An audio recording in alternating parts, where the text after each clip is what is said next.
नमस्कार, Shriram time news मध्ये मी कैलास सोनवणे आपले हार्दिक स्वागत करतो। सुरुवातीला पाहूया 24 तासातील ताज्या घडामोडी।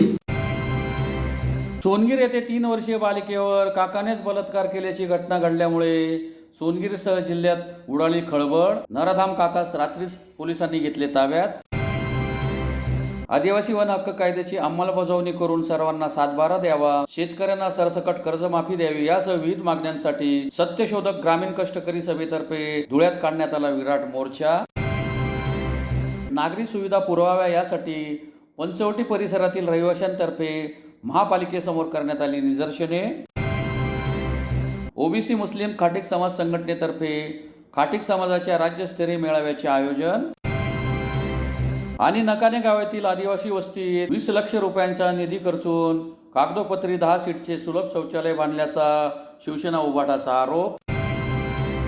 आता बातमीपत्र विस्ताराने। धुळे तालुक्यातील सोनगीर येथे 3 वर्षीय बालिकेवर काकानेच बलात्कार केल्याची घटना मंगळवारी घडल्यामुळे सोनगीरसह जिल्ह्यात खळबळ उडाली आहे। घटनेचे गांभीर्य लक्षात घेता सोनगीर पोलिसांनी नराधम काकास रात्रीच ताब्यात घेतले आहे। नराधमाचा एन्काउंटर करावा अथवा फाशी द्यावी अशी मागणी ग्रामस्थांनी केली आहे। धुळे तालुक्यातील सोनगीर येथे 3 वर्षाच्या बालिकेवर नराधाम काकानेच बलात्कार केल्याची घटना मंगळवारी घडल्यामुळे सोनगीरसह संपूर्ण जिल्हा हादरला असून नराधामाला फासावर लटकवण्याची मागणी ग्रामस्थांनी केली आहे। नराधाम काकाला रात्रीच पोलिसांनी ताब्यात घेतले आहे। याबाबत पीडित बालिकेच्या आईने सोनगीर पोलिसात फिर्याद दिली आहे। त्यात म्हटले आहे की मंगळवारी सायंकाळी 7 वाजेच्या सुमारास दूधवाला आला असताना सासू दूध घेण्यासाठी घराबाहेर गेल्या। त्यावेळी त्यांच्यासोबत माझी 3 वर्षीय मुलगी ही देखील गेली होती।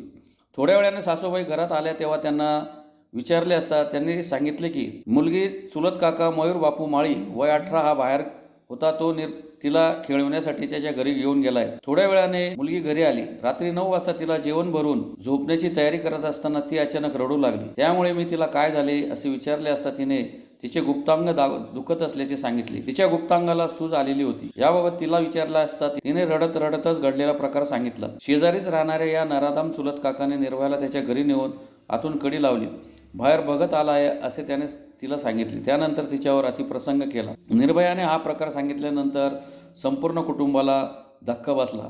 त्यानंतर तिच्या आईने तातडीने सोनगीर पोलिसात धाव घेत फिर्याद दिली। पीडितेच्या आईच्या फिर्यादीवरून सदर आरोपी काकाविरुद्ध लैंगिक गुन्ह्यांपासून बालकांचे संरक्षण कायद्याअंतर्गत गुन्हा दाखल करण्यात आला आहे। या घटनेचे गांभीर्य लक्षात घेत सोनगीर पोलिसांनी आरोपी मयूर बापू माळी वय 18 वर्ष 2 महिने राहणार सोनगीर याला रात्रीच ताब्यात घेतले आहे। या घटनेने सोनगीर परिसरात संतापाची लाट उसळली असून आरोपीला कडक शिक्षा झाली पाहिजे किंवा त्याचा एन्काउंटर करा अशी मागणी ग्रामस्थांनी केली आहे। आज आम्हाला 12:30 वाजता असं कळालं की काल रात्री सोनगीर येथे एक निरागस बालिका 3 वर्षाची माळी समाजाची, तिच्यावर एक दुर्भाग्यपूर्ण तिच्या काकाच्या मुलानेच जो दुर्भाग्यपूर्ण कृत्य केलेला बलात्कार प्रकरणात त्याच्यावर पॉस्को गुन्हा डिपार्टमेंटने तो गुन्हा दाखल करून यांना सहकार्यच केलेलं आहे। पण या कुटुंबाची अपेक्षा अशी आहे की त्याच्यावर जो गुन्हा लागलेला आहे त्याला फास्ट ट्रॅकमध्ये आपल्याला चालवायचं आहे आणि फास्ट ट्रॅकमध्ये चालवून तातडीने त्याच्यावर लवकरात लवकर त्याला फाशीची शिक्षा व्हावी। दुसरं आमचं असं म्हणणं आहे की जेव्हापर्यंत त्याला तातडीने फाशी दिली जाणार नाही, अनेक केसमध्ये अनेक वर्ष लागून जातात आणि फाशी न लागल्यामुळे असे राक्षस पैदा होतात। या राक्षसांना एकच उपाय आहे की त्यांना क्षणाचा विलंब न करता कायद्यामध्ये तरतूद आणून आपल्याला जसंच आपल्याला जी रिपोर्ट येईल त्याच्यात आपल्याला रिपोर्टमध्ये आपल्याला कळतं बलात्कार झालेला आहे, तो बलात्कार जसाच घोषित होईल तर कायद्यामध्ये बारकावे न बघता त्याला फाशीची शिक्षा देऊन द्यायला पाहिजे। तो राक्षस 18 वर्ष पूर्ण झालेला आहे त्याचं। दुसरं असं आमचं म्हणणं आहे की या कुटुंबाच्या मागे सोनगीर येथील महिलांनी आणि ज्या कुटुंबाच्या व्यक्तीने बलात्कार केलेला त्याच्या आईने, बहिणीने, मावशीने या कुटुंबाच्या सपोर्टला उभं राहायला पाहिजे, जेणेकरून असे मानसिकतेचे रोगी बाहेर होतील आणि सोनगीर शहराच्या प्रत्येक स्त्रीने यांच्या पाठीशी येऊन यांचं मनोबल वाढवायला पाहिजे। पुन्हा असे कृत्य होऊ नये। सोनगीर गावामधली ही दुर्भाग्यपूर्ण पहिली अशी घटना घडलेली आहे। पुढे अशा घटना कोणत्याही आजूबाजूच्या खेड्यात महाराष्ट्रभर घडू नये याच्यासाठी प्रत्येक स्त्रीने आता दुर्गा देवीचे दिवस चालू आहे तर स्वतः दुर्गाचा संचार करून आपल्या अंगामध्ये एक प्रामाणिकपणे या कुटुंबाच्या मागे दुर्गा देवी म्हणून सपोर्ट करायला उभं राहायला पाहिजे अशी आम्ही विनंती करतो आणि या दुर्भाग्यपूर्ण घटनेचा आम्ही जाहीर निषेध करतो आणि या कुटुंबाला वाळीत टाकायला पाहिजे आणि व्यक्तिशः त्या मुलालाही वाळीत टाकायला पाहिजे असं आम्ही बोलतो।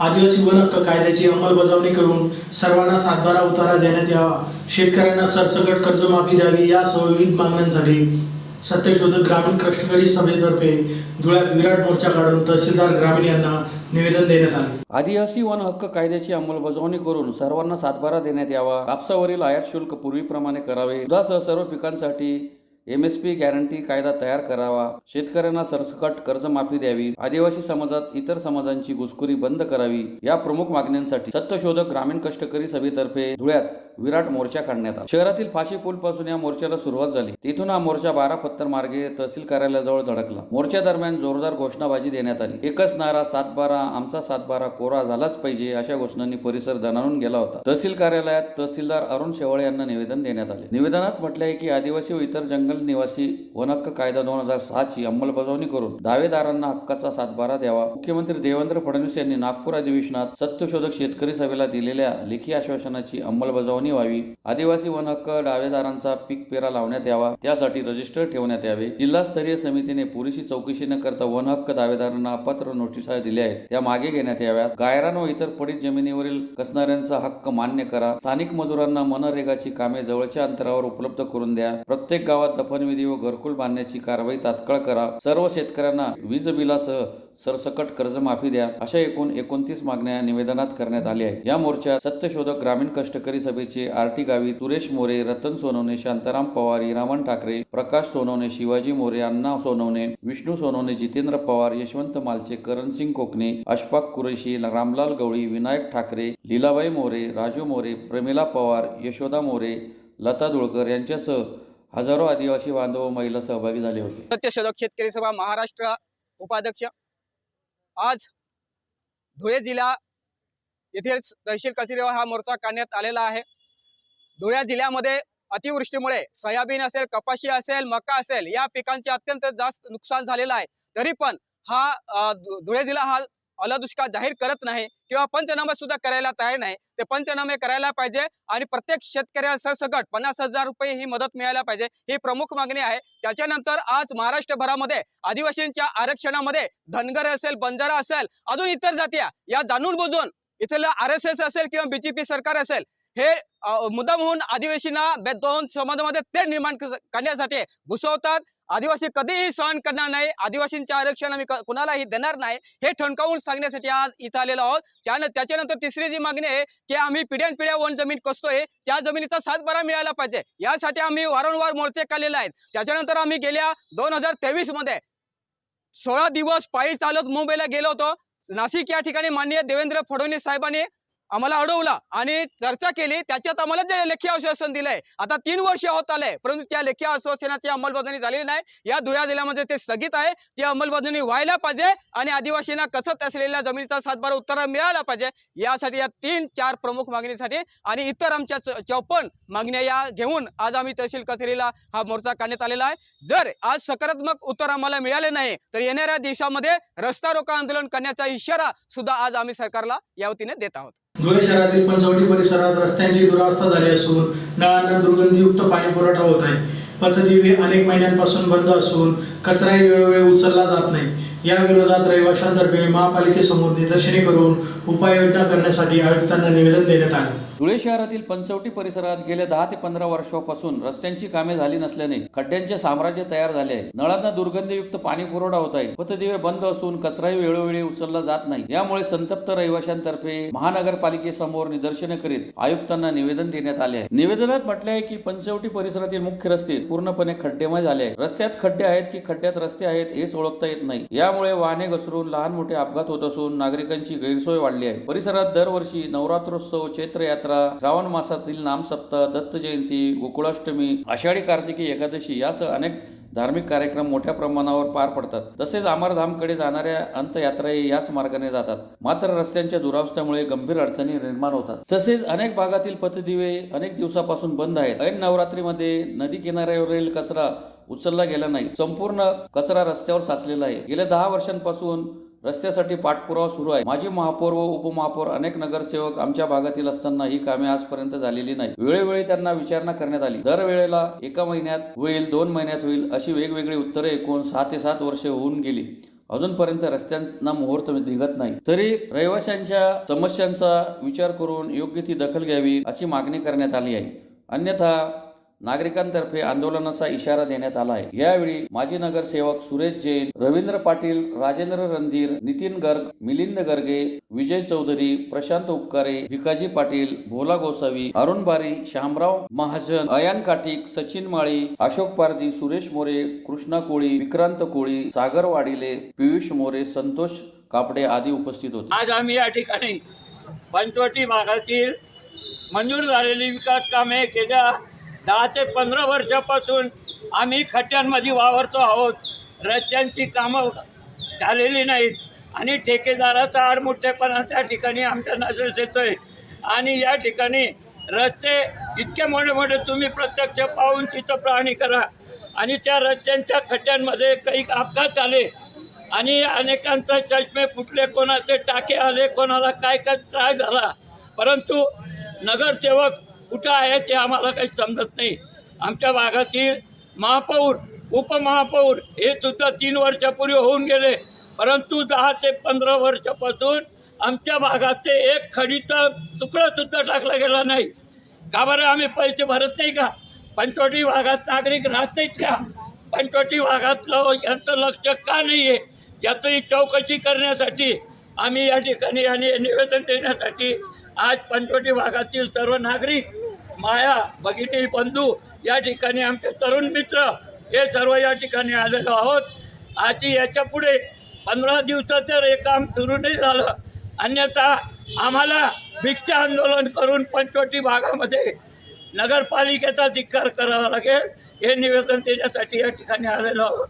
जय हिंद, जय महाराष्ट्र. धुळे शहरातील 100 फुटी रोडवरील सिटी हॉल येथे ओबीसी मुस्लिम खाटीक समाज संघटनेतर्फे खाटीक समाजाच्या राज्यस्तरीय मेळाव्याचे बुधवारी आयोजन करण्यात आले होते. धुळे शहरातील 100 फुटी रोडवरील सिटी हॉल येथे ओबीसी मुस्लिम खाटीक समाज संघटनेच्या वतीने राज्यस्तरीय मेळाव्याचे बुधवारी आयोजन करण्यात आले होते. या मेळाव्याचा मुख्य उद्देश राज्यभरातील खाटीक समाज बांधवांना एका व्यासपीठावर एकत्र आणून त्यांच्यात एकजूट निर्माण करणे हा होता. मेळाव्यात राज्यभरातून आलेल्या विविध पदाधिकाऱ्यांतर्फे उपस्थितांना मार्गदर्शन करण्यात आले. मेळाव्यासाठी नागपूर, अमरावती, अकोट, बुलढाणा, जळगाव, मुंबई, औरंगाबाद, वाशिम, मालेगाव, खामगाव, शेगाव, बोरोळ आणि जामठी यासारख्या विविध शहरांमधून आणि गावांमधून समाज बांधव मोठ्या संख्येने उपस्थित झाले होते. या कार्यक्रमाला प्रमुख पाहुणे म्हणून नागपूर कामठीचे आबा खाटीक, अमरावतीचे जमीन खाटीक, अकोटचे अक्रम खाटीक, खामगावचे आबिद खाटीक, मालेगावचे रेहान चौधरी, आदिलाबादचे अखिल खाटीक, चिखलीचे चांद खाटीक, धामणगावचे हसन मास्टर खाटीक, अकोटचे कैसर खाटीक आणि धुळ्याचे अब्दुल खाटीक यांची विशेष उपस्थिती लाभली. कार्यक्रम यशस्वीतेसाठी धुळे शहराध्यक्ष अकुल शेठ मुरगीवाले, उपाध्यक्ष मुसा खाटीक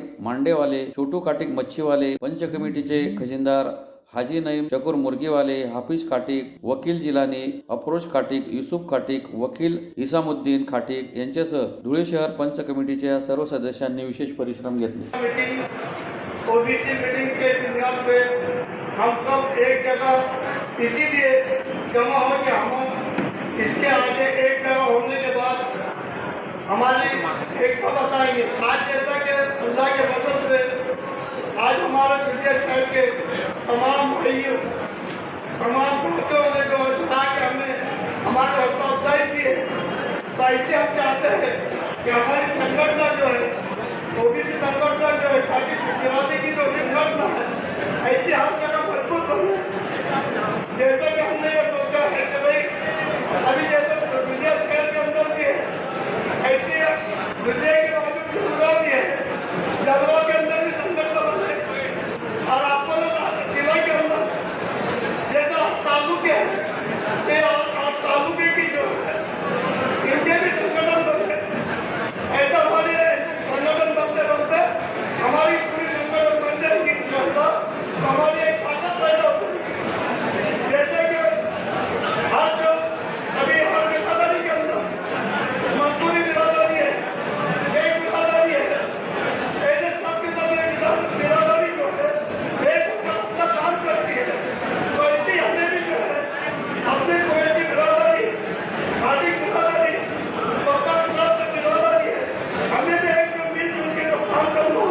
महापालिकेच्या जुन्या प्रभाग क्रमांक 6 मधील नकाने गावातील आदिवासी वस्तीत तब्बल 20 लक्ष रुपयांचा निधी खर्च करून फक्त कागदोपत्री 10 सीटचे सुलभ शौचालय बांधलेले दाखवून 20 लाखांचा भ्रष्टाचार केल्याचा आरोप शिवसेना उभाटा पक्षाने केला आहे। या संदर्भात लवकरच देवपूर पश्चिम पोलीस ठाण्यात तक्रार दाखल करण्यात येणार आहे।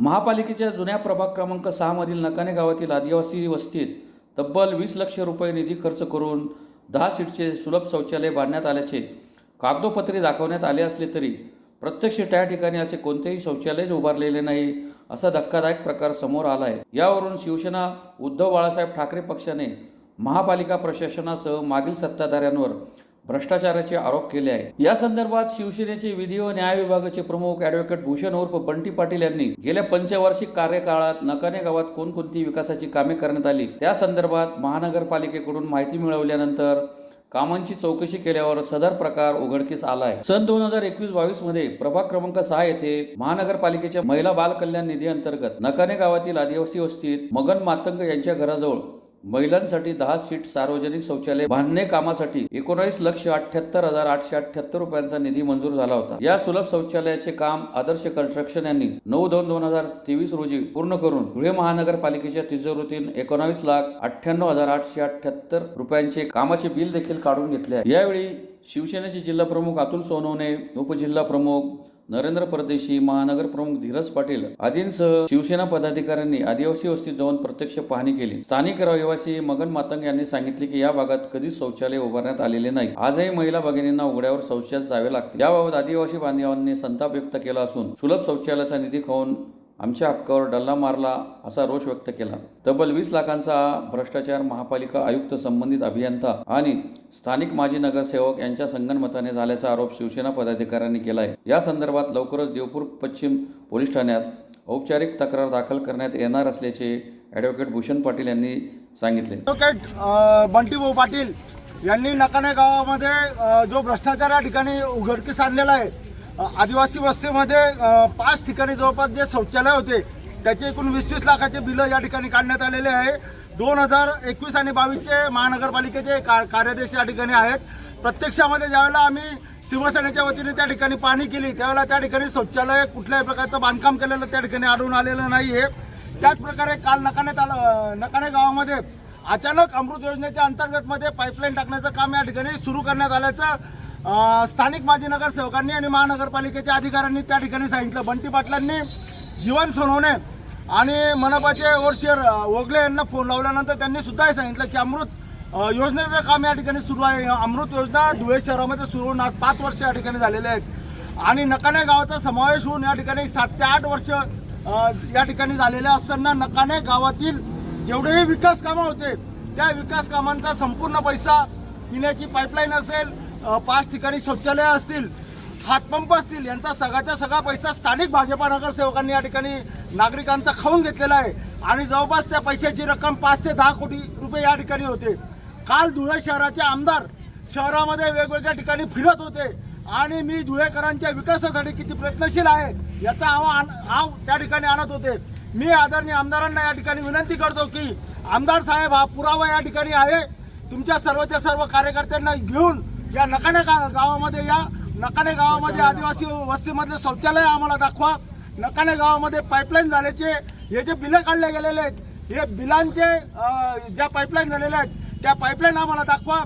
जर तुम्ही या ठिकाणी त्या दाखवल्यात तर येणाऱ्या महानगरपालिका निवडणुकीमध्ये तुमच्या भारतीय जनता पक्षाच्या विरोधामध्ये शिवसेना उद्धव बाळासाहेब ठाकरे पक्षाचा एकही उमेदवार आम्ही उभा करणार नाही। आम्ही जाहीररित्या तुम्ही केलेल्या विकास कामांचं या ठिकाणी कौतुक करू आणि जर नसेल तर या ठिकाणी धुळेकरांची तुम्ही माफी मागा की भाजपाकडे धुळेकरांनी सत्ता दिल्यानंतर आम्ही कुठल्याही प्रकारचे विकास कामं या ठिकाणी करू शकलो नाहीत।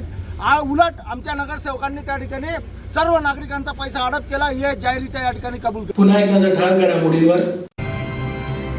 सोनगीर येथे 3 वर्षीय बालिकेवर काकानेच बलात्कार केल्याची घटना घडल्यामुळे सोनगीरसह जिल्ह्यात उडाली खळबळ। नराधाम काकास रात्रीच पोलिसांनी घेतले ताब्यात।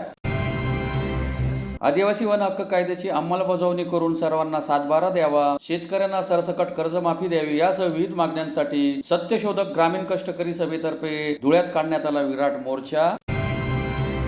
नागरी सुविधा पुरवाव्या यासाठी पंचवटी परिसरातील रहिवाशांतर्फे महापालिकेसमोर करण्यात आली निदर्शने। ओबीसी मुस्लिम खाटीक समाज संघटनेतर्फे खाटीक समाजाच्या राज्यस्तरीय मेळाव्याचे आयोजन आणि नकाने गावातील आदिवासी वस्तीत 20 लाख रुपयांचा निधी खर्चून कागदोपत्री 10 सीटचे सुलभ शौचालय बांधल्याचा शिवसेना उभाटाचा आरोप. याचबरोबर श्रीराम टाइम न्यूजची बातमीपत्र संपली. दिवसभरातील ताज्या घडामोडींसाठी पाहत राहा श्रीराम टाइम न्यूज. भेटूया पुढील प्रसारणात. तोपर्यंत नमस्कार.